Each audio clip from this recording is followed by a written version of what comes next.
ایک حیران کن بات, more than 70% hospitalizations can be prevented if we have adequate amount of vitamin D.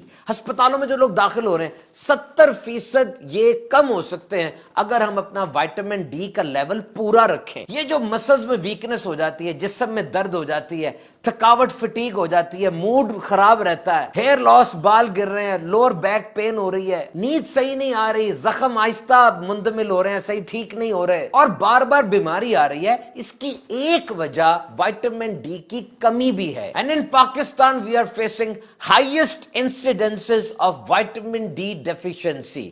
بلکہ پورے ساؤتھ ایشیا میں, پاکستان, انڈیا, بنگلہ دیش کے اندر 80% لوگوں میں وائٹامن ڈی کی کمی پائی جاتی ہے. اور پریگننٹ وومن یعنی حاملہ خواتین میں 79.7% وائٹامن ڈی کی کمی پائی جاتی ہے, جس کی وجہ سے بہت ہی فیٹل کمپلیکیشنز یعنی بہت خطرناک پیچیدگیاں وہ ہو سکتی ہیں, جن میں پری میچور ڈیتھ اور مس کیریج بھی شامل ہے. اب وائٹامن ڈی کیسے حاصل کی جائے جناب؟ Historically humans have derived most of the vitamin D as a result of exposure to sunlight.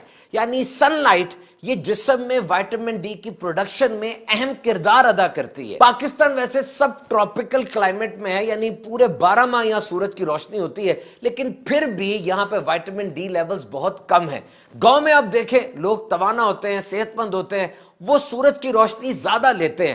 شہروں کے اندر اپارٹمنٹس ہیں, سورج کی روشنی آ نہیں رہی ہوتی, اسموک کا مسئلہ بن گیا, اور بھی بہت سی ایسی باتیں ہیں جس سے سورج کی طرف صحیح ایکسپوجر نہیں ہوتا. اور یہاں یہ مطلب نہیں کہ پورے جسم کا ایکسپوجر ہونا چاہیے, بلکہ جسم کا کچھ حصہ بھی سورج کی طرف ہو, اور تقریباً دن میں آدھا گھنٹہ 5-5 منٹ کر کے اگر ہو جائے, مارننگ سن لائٹ اور ایوننگ سن لائٹ, صبح کی روشنی اور رات کی روشنی, شام کی روشنی, یہ اہم ترین ہے. وائٹامن ڈی کا در حقیقت جسم میں کام یہ ہے کہ جو کھانا ہم کھاتے ہیں اس کھانے میں جو کیلشیم ہوتی ہے وہ ہماری انٹسٹائن کے ذریعے پھر بلڈ میں آتی ہے, اور پھر ہڈیوں میں اور مسلز میں اس نے ایبزارب ہونا ہوتا ہے, جذب ہونا ہوتا ہے, ڈپازٹ ہونا ہوتا ہے, اور یہ کام وائٹامن ڈی کرتی ہے.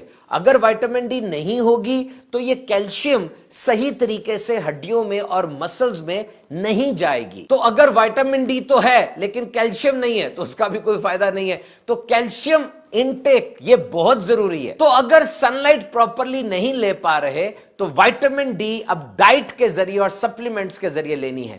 وہ کھانے کون سے ہیں جن میں وائٹامن ڈی موجود ہے؟ Fish, red meat, egg, breakfast cereals یعنی ناشتے میں جو سیریلز لیے جاتے ہیں, milk and orange juice fortified سے مراد یہ ہے کہ بہت سی چیزیں, وائٹامنز اور سبسٹینسز ڈال کے اس ملک کو زیادہ سٹرونگ کیا جاتا ہے. اور اس کے لیے ایک بلڈ ٹیسٹ بھی ہوتا ہے وائٹامن ڈی لیولز. وہ بلڈ ٹیسٹ آپ کروائیں, ڈاکٹر صاحب کو دکھائیں, ہو سکتا ہے آپ کو وائٹامن ڈی سپلیمنٹس لکھ کے دیے جائیں. اللہ تعالی ہم سب کو شفائے کاملہ عطا فرمائے.